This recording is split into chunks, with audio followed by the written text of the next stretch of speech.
Good to see you out this morning. Glad you could be with us. There we go. Now it's working. Beautiful day out there today, and glad that you chose to spend some time with us worshiping God and studying His Word together. Joyce Kilmer, a poet, wrote a poem called Trees. And that poem connects very closely with our topic for this morning about trees and Christians. I think that I shall never see a poem as lovely as a tree whose hungry mouth is pressed against the earth's sweet flowing breast, a tree that looks at God all day and lifts her leafy arms to pray, a tree that may in summer wear a nest of robins in her hair, upon whose bosom snow has lain, who intimately lives with rain. Poems are made by fools like me, but only God can make a tree. Maybe you've heard that poem before. But I think that poem and the idea of God making trees in connection with being a Christian, because only God can make a Christian as well. And so we want to look at some connections there. And it's not an uncommon analogy. In fact, we see in Psalm 1 and verses 1 through 3, and that's our scripture for this week comes from this psalm. Blessed is the man who walks not in the counsel of the ungodly, nor stands in the path of sinners, nor sits in the seat of the scorner. But his delight is in the law of the Lord, and in his law he meditates day and night. And verse 3 then says, he shall be like a tree planted by the rivers of water that brings forth its fruit in its season, whose leaf also shall not wither, and whatever he does shall prosper. When I think about that passage of Scripture, the psalmist draws a connection between the one who's a follower of God and the tree that's growing near water. A tree that grows near water is lush and beautiful. It grows wonderfully. A tree that's growing out in a deserty place doesn't grow very well at all. But he says, as people who follow God, if we'll walk after Him and not follow the ways of the world, if we'll follow His law and think about His teachings, we can be like that tree that's by the flowing waters. Everything we'll do will prosper, will bring forth fruit, and we'll be a good tree for our Master. In Psalm 92, verses 12 through 15, we see here also this idea. The righteous shall flourish like a palm tree. He shall grow like a cedar of Lebanon. Those who are planted in the house of the Lord shall flourish in the courts of our God. They shall still bear fruit in old age. They shall be fresh and flourishing, to declare that the Lord is upright. He is my rock, and there is no unrighteousness in Him. Notice that if we're righteous, we can continue bearing fruit for God well into our older years, unlike those who destroy their lives with sinful living. We can continue to be profitable and useful to God, even in old age. Like a palm tree, like a cedar. The cedars of Lebanon were famous. That's one of the reasons, I'm sure, that the the psalmist picks that particular tree. Those cedars of Lebanon, some have said were comparable in their day to what we have here on the West Coast, the redwoods or the sequoia trees. They were massive trees. Of course, like a lot, they all got cut down, so they're not over there now. But they were gigantic trees. They were the trees that were used by Solomon to build the temple. He cut the cedars of Lebanon were sent to him to be used in the building of the temple. But we could be a tree like that if we're righteous. We could flourish. And then in Jeremiah chapter 17 and verses 7 and 8, here Jeremiah says again, "Blessed is the man who trusts in the Lord and whose hope is in the Lord, for he shall be like a tree planted by the waters." That idea, just like the one in Psalms, "which spreads out its roots by the river, and will not fear when the heat comes, but its leaf will be green, and will not be anxious in the year of drought, nor will cease from yielding fruit." If we trust in the Lord, we can be like a tree that doesn't have to be afraid of a drought, because we've got a source of nourishment that's important to us.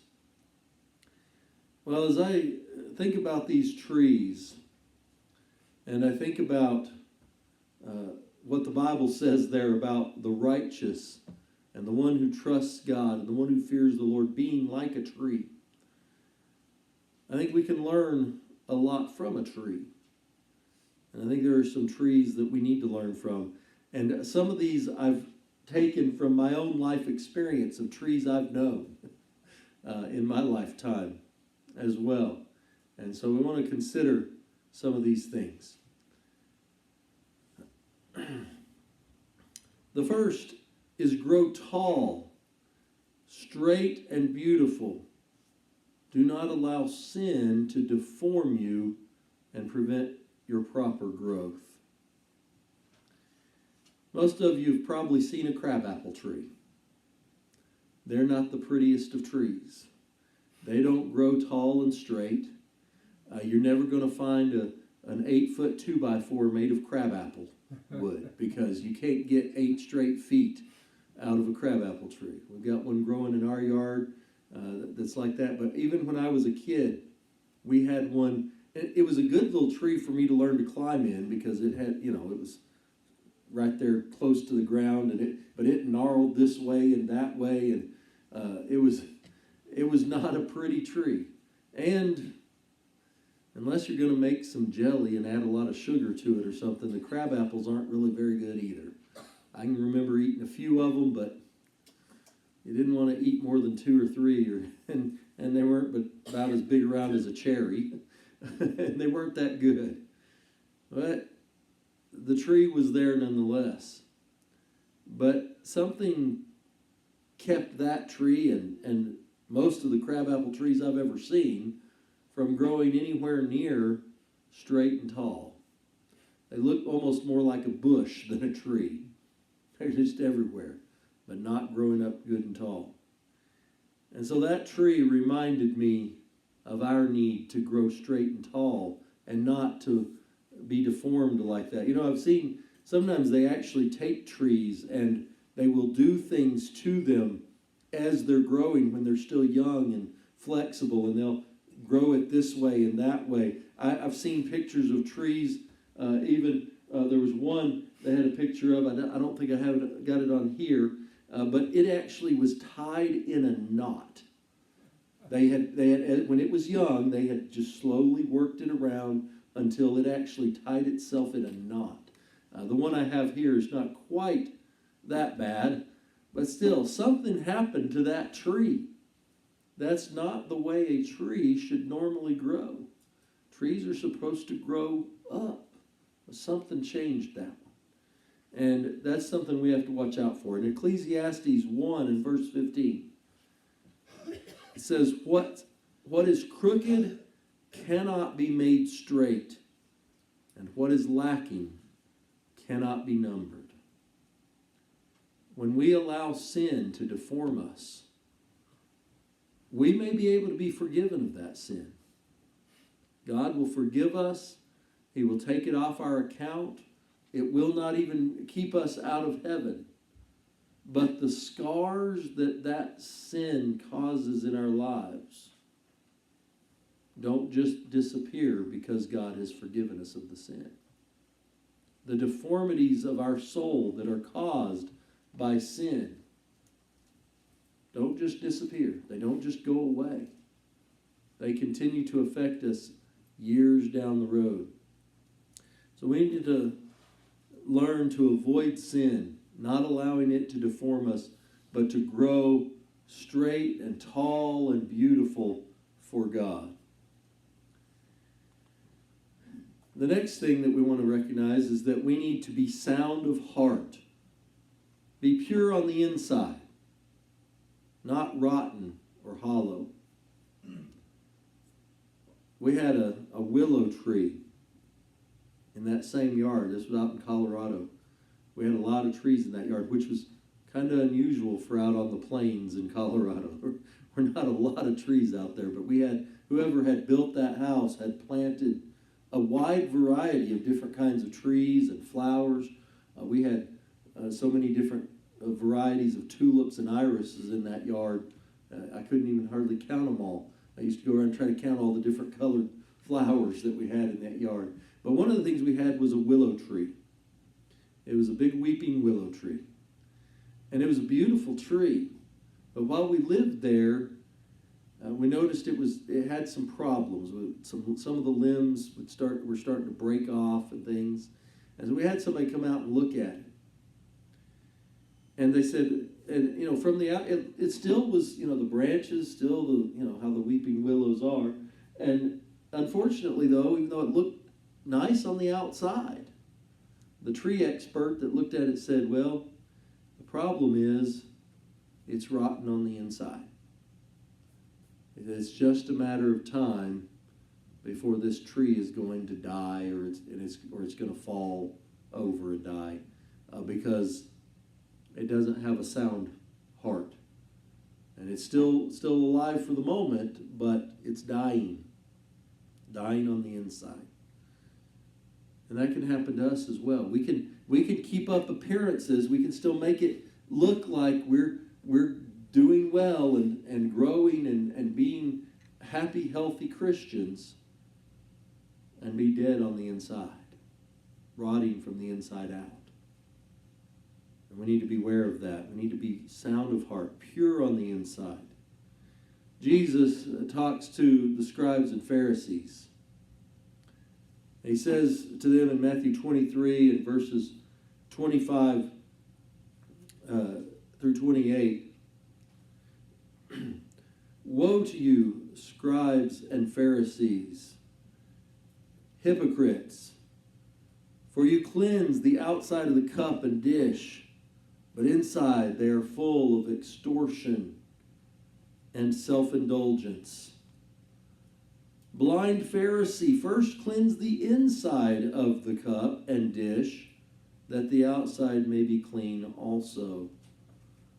Woe to you, scribes and Pharisees, hypocrites, for you are like whitewashed tombs, which indeed appear beautiful outwardly, but inside are full of dead men's bones and all uncleanness. Even so, you outwardly appear righteous to men, but inside you're full of hypocrisy and lawlessness." Jesus despised hypocrisy. He despised someone who put up the beautiful look on the outside when the inside didn't match. I mean, think about it for a moment. If you went to someone's house and they served you something to eat or drink in a bowl or a cup, would you rather have it be one that was dirty on the outside and clean on the inside? Or one that was clean on the outside but dirty on the inside? Now, neither one's really, we kind of like it to be clean inside and out. But where the food is, that's the part we want to be sure gets clean. And Jesus is pointing that out with the Pharisees. And then he talks about, of course, the whitewashed tomb. I think about that sometimes. I've been to a lot of funerals, far more than I would have ever wanted to go to.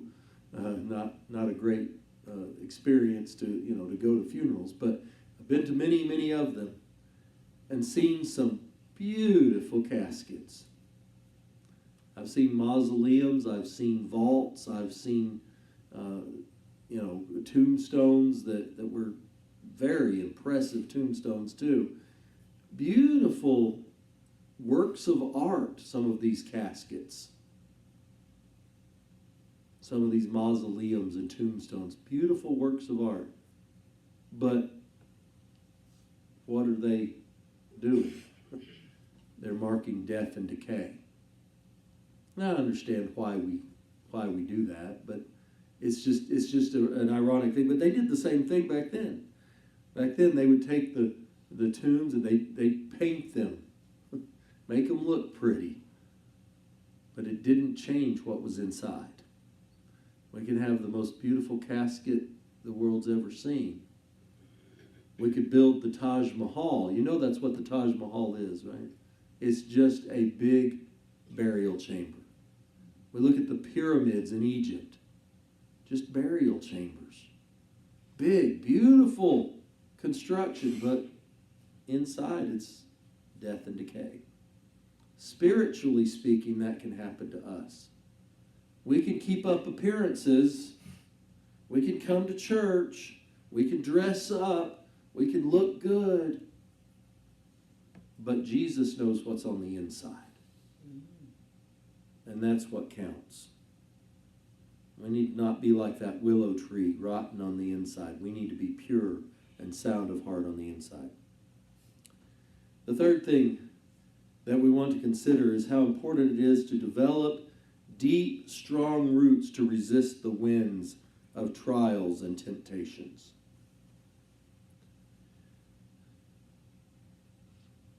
We had in that yard as well a big pine tree.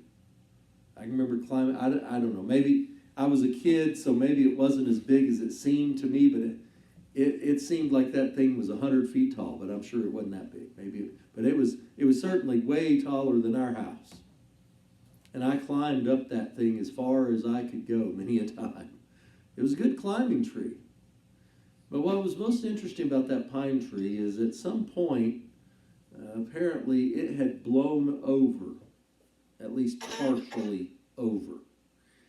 And they had taken a cable, and that cable had to have been an inch cable, and they had wrapped it around the top, not the top, but well up that tree, 10, 15 feet high up that tree. And then they took that cable back down to the base of a cottonwood tree back in the back of the yard. And that cable was probably 100 or 200 feet long. It was a big, long cable. And it went all the way and it pulled that tree back up with that cable and then tied it off to the base, the trunk of another tree to hold that tree up. And as long as we lived there, that tree kept standing. But it was only standing because it was held up by that other tree. Pine trees are kind of notorious for not having great root systems and getting uprooted or snapping off because they're tall and the tops are... so maybe as you're growing tall and straight and beautiful, be careful that you don't grow so tall that you get top heavy and snap off in a storm. But that pine tree didn't have strong roots. It got uprooted. I remember another tree when we were in Mississippi. A big tree in our backyard. I don't even remember now what kind of tree that one was. But it was a big tree. And it was in a low spot where the water would run when it rained a lot. And one night there was a lot of rain. and the ground had gotten soft. One of the dangers, we talk about being the tree planted by the rivers, but one of the dangers of being planted by the river is you don't grow deep roots sometimes if you have an easy source of water. But we need to grow deep roots. That tree, because it was in the low spot where it stayed wet more often, it didn't have deep roots, and then the ground got soft because of the rain, and there was some wind, and that entire tree came over. And you've seen it. You go out in the woods, you see those trees uprooted. Big root ball sticking up there from it. And that can happen if our roots aren't strong enough to resist the winds of trials and temptations. And those winds will come. The storms will come. There's no doubt about it. I want to think about Matthew 13 and verses 5 and 6. As Jesus is talking about much smaller plants here, he's talking about just little small seeds of wheat or grain or whatever. But the idea still carries with it much the same. Some fell on stony places where they did not have much earth, and they immediately sprang up because they had no depth of earth. But when the sun was up, they were scorched because they had no root, and they withered away. Roots are important. We need to develop strong roots. And then down in verses 20 and 21, he explains this parable and what it means. And there's a picture of one of those trees with its roots up. It says, "But he who received the seed on the stony places, this is he who hears the word and immediately receives it with joy." You've met people like that. They're happy to hear about the Bible at first. Yet he has no root in himself, but endures only for a little while. And when trials and tribulation or persecution arises because of the word, immediately he stumbles. We need to beware of that. We need to have deep, strong roots. Now, I know when someone's a new Christian, they're not going to have those deep roots yet. So we need to be sure to help them to develop those deep roots. But sometimes we can think, oh, I'm fine, I don't need that. And some of those roots might begin to wither and die that we had one time. We've got to keep growing those roots. Trees continue growing more and more roots as long as they're alive. And in many cases, the amount of root underneath the ground is twice as much as the amount of tree limbs that you see up on the top. Sometimes even 3 times as much. And much thicker. That they're so dense and through there out the ground everywhere. The next thing that we want to consider is that we need to keep growing, because winters are cold and summers are hot and dry, but we don't need to allow our troubles to keep us from growing. It's something that can happen too easily. There are a lot of things that are going to come our way in life. We can't control all of them. We don't know when they're going to happen. But when they do happen, we need to be sure that we're prepared. My dad planted some fruit trees. He thought, well, it'd be good, in 2, 3, 4 years, whatever, however long it would take to have some fruit. So we planted some plum trees and some apricot trees. And they started growing at first, but either we didn't water them good enough, or maybe they weren't built for that climate.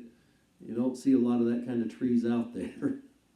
And maybe they just couldn't handle the heat of the summer, the dryness of the summer, the cold of the winter, because it sure got cold out there a lot more even than it does here in the mountains. And they just didn't make it.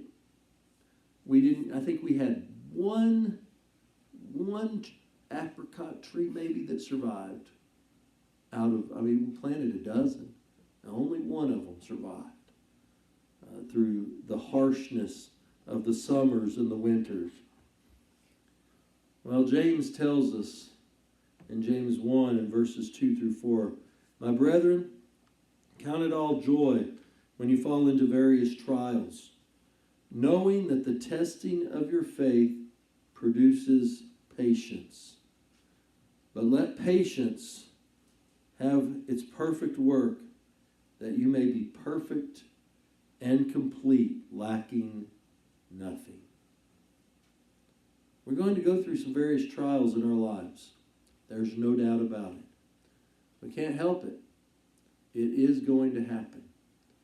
So we need to be sure that we are prepared as we possibly can be for those things, and that we put our faith and trust in God. There are going to be long, cold winters. There are going to be hot, dry summers. We need to be making it through those things. And then protect yourself. There are things out there that try to destroy a tree. When a tree is young, especially as it starts to grow, there are a lot of things that can happen to that tree. We planted at the same time that we planted those fruit trees, we also planted some nut trees. My dad always loved pecans and walnuts and all those different kinds of nuts, and so he planted some little trees. Well, I don't know what it is about rabbits, but they seem to really like nut tree bark. And they ate all the bark off of those little trees. I mean, the trees were only about 2 feet or 3 feet high, and they ate all the bark up just as far as they could reach. And they killed all those trees. Not a one of those nut trees survived. The rabbits ate it.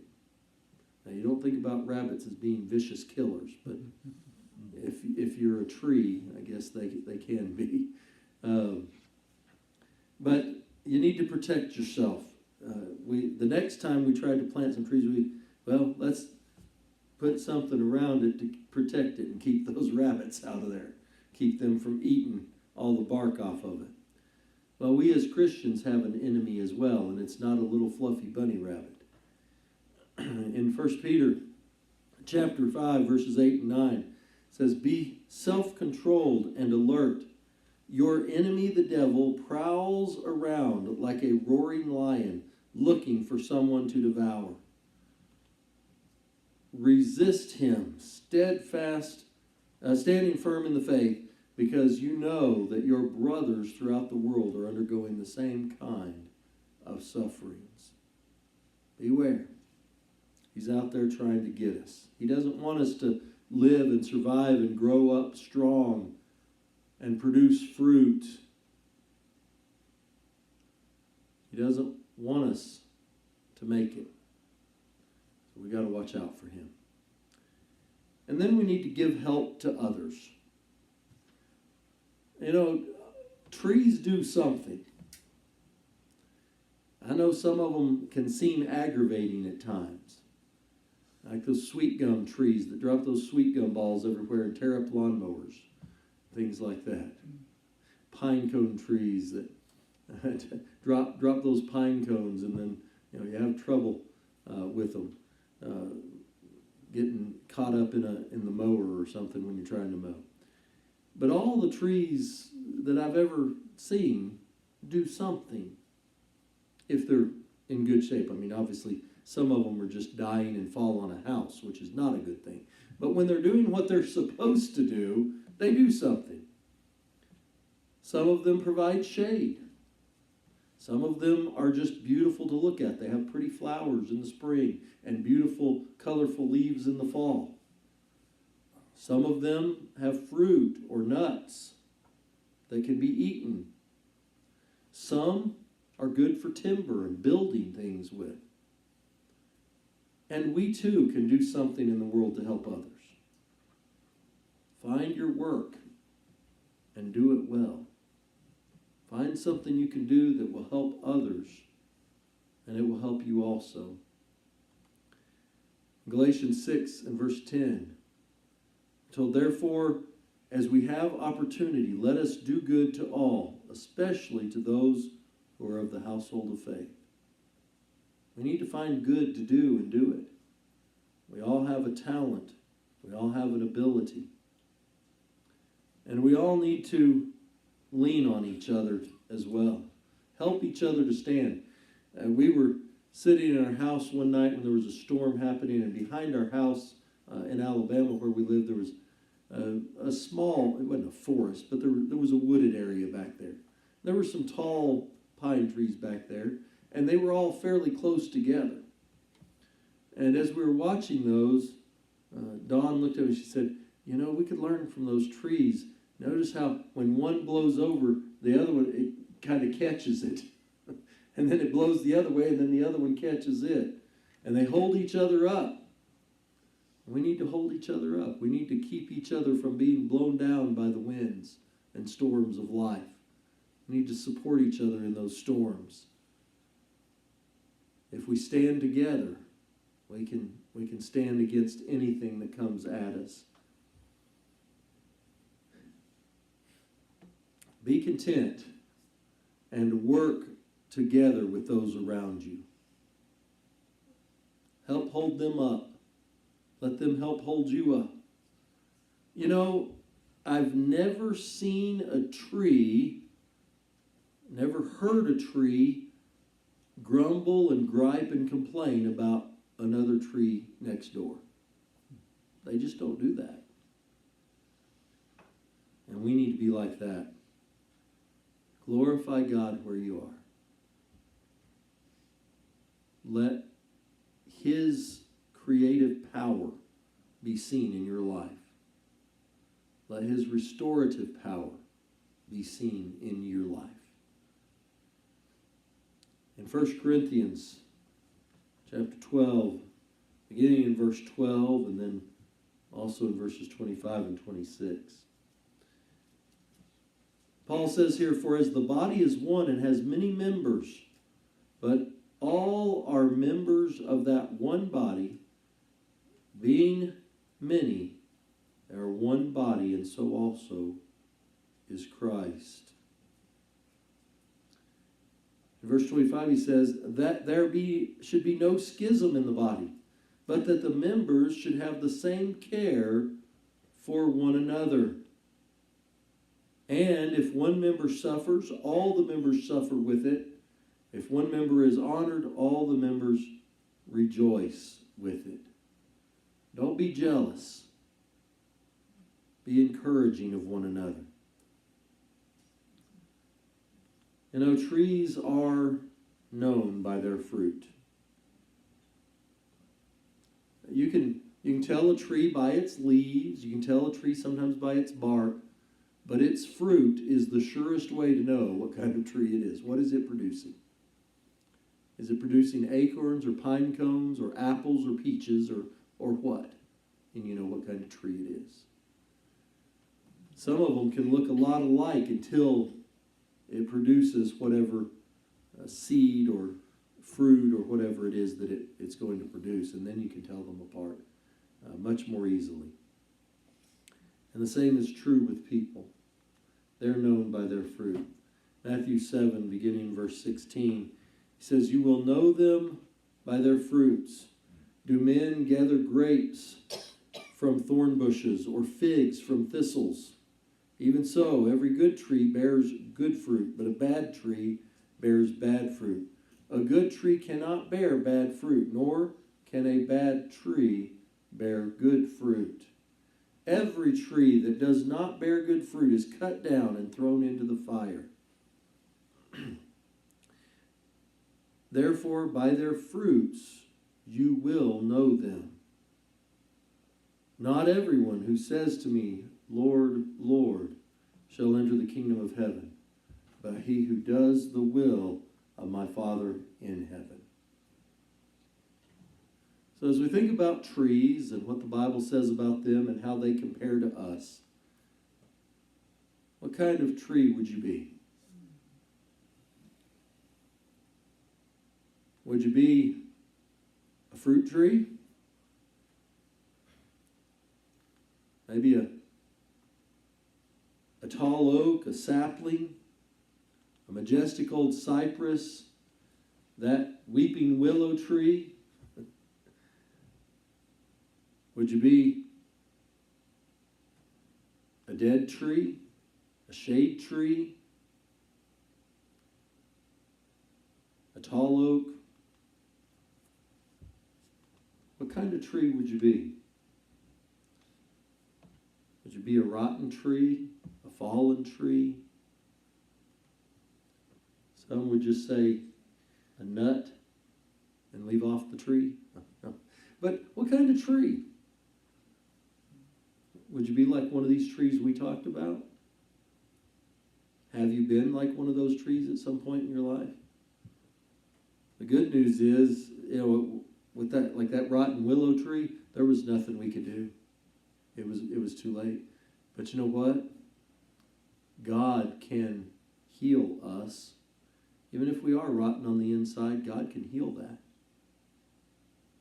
It's never too late as long as there's breath in our lives. Would you be a useless tree or a useful tree?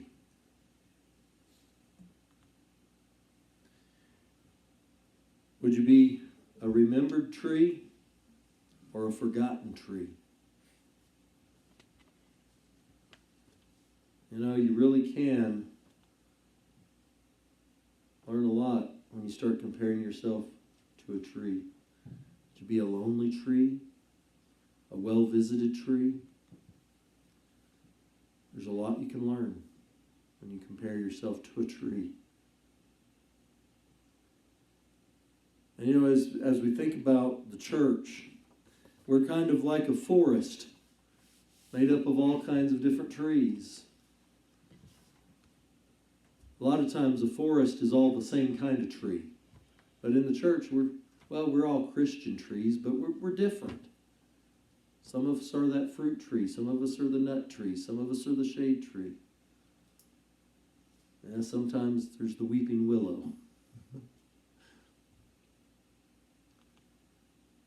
I think that I shall never see a church that's all it ought to be. A church that has no empty pews, whose preacher never has the blues, where for the lost they always seek.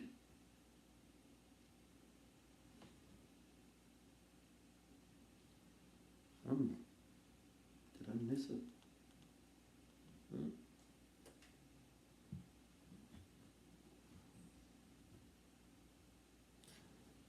My poem I have on my paper and my poem that's on here aren't the same poem. I just noticed that. I'm pretty sure I put the same thing there. Well, anyway. A church, I think I shall never see a church that's all it ought to be. A church whose members never stray beyond the straight and narrow way. A church that has no empty pews, whose preacher never has the blues. Where the lost they always seek, and none is proud at all or meek. Where gossips never peddle lies or make complaints or criticize, where all are always sweet and kind, and all to others' faults are blind. Such perfect churches there may be, but none of them are known to me. And so we'll work and pray and plan to make our church the best we can. We may never be the perfect church, but we can strive toward that goal and be the best church that we can be. And each of us can strive to be the best kind of tree in God's forest or God's garden, whichever way you want to look at it, that we can be. If you're here and perhaps you haven't been the kind of tree you ought to be, maybe you need to make some changes. Maybe you need some pruning to get some dead branches out of the way. Maybe you need some fertilizer. Maybe you need some sort of medication to keep certain termites or bugs or things that would eat you up away. Whatever the case may be, if you're here and you have a need to respond to God's invitation, please come as we stand and sing our invitation song. When Jesus comes to reward his servants.